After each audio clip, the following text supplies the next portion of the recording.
Good day everyone. Today we will going to report the chapter 4, the title The Peace Development and Indigenous Communities. My topic is all about the meaning of development and the meaning of sustainable development. What is development? Development is the process of structural transformation. It doesn't matter mean economic growth or more output or expansion the economy. But it also means that without visa is economic growth, there may be structural transformation in the economy. And development economics as a whole is concerned with the transformation of economies. That is the transformation of a greater agrarian and rural economies to urban and modern economies. One with dominant traditional sector to one with the dominant modern sector, one with population of low skills to one with high skills, and the one with the underdeveloped and the informal markets. The most comprehensive definition of development is the one provided by Michael P. Todaro. According to Todaro, development is a multi-dimensional process involving changes in social structures, popular attitude, and national institute, as well as the acceleration of economic growth, the reduction of inequality, and the eradication of poverty. According to Michael P. Todaro, they listed three core values in development. There are sustenance, the one is sustenance, the second self-esteem, and the third is freedom for servitude. Sustenance, the ability to meet basic needs. When any of those listed is absent, the condition would be absolute underdevelopment. So sustenance is the ability to meet basic needs to people. All people in the society have certain basic needs, without which the life would be very difficult, if not completely impossible, but I would say that without such basic needs, life would be almost impossible. These basic needs include food, shelter, health, and protection. People should have access to these basic needs.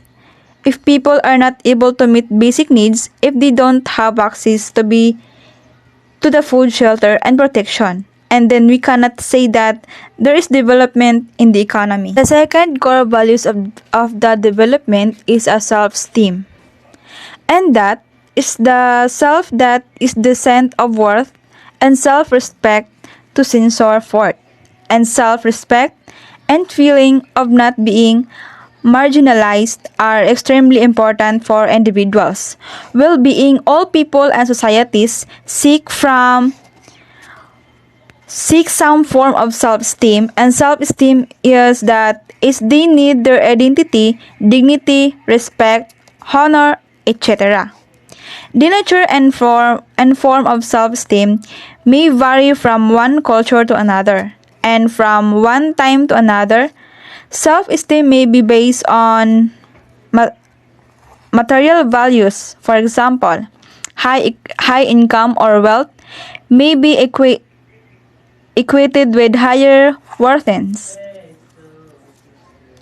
One may consider individuals worthy based on their intellect, and public surveys show that the second core value of development is self-esteem.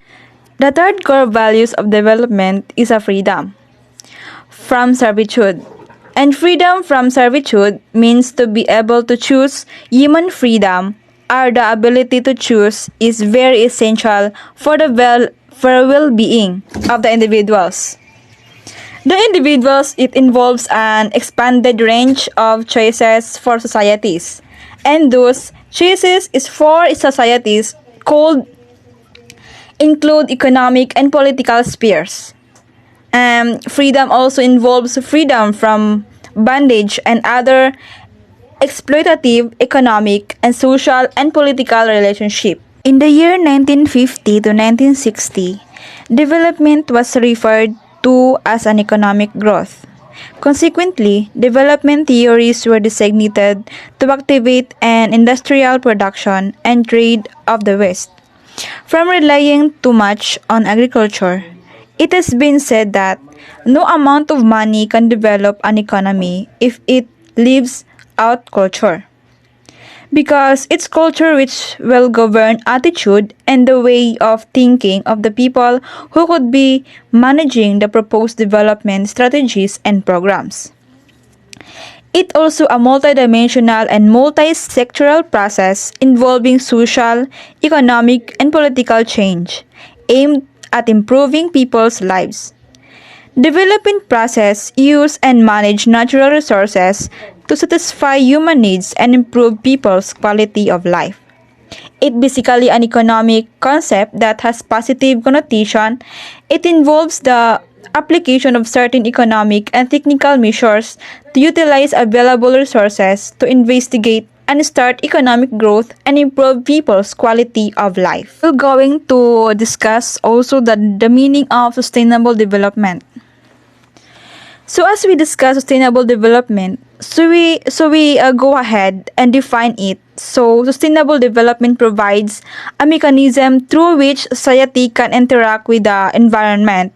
Now, while not risking managing the resource for the future, it's simply because if we are talking about development, as we hear the word development, no lagi natin may isip is there, if not they're comprehensive, that really happen. And when we say sustainable development, definitely while you are developing, it would want to know if would want to sustain the things that we have as at the moment, so that we will not be able to damage the resources that we must have in the future, okay?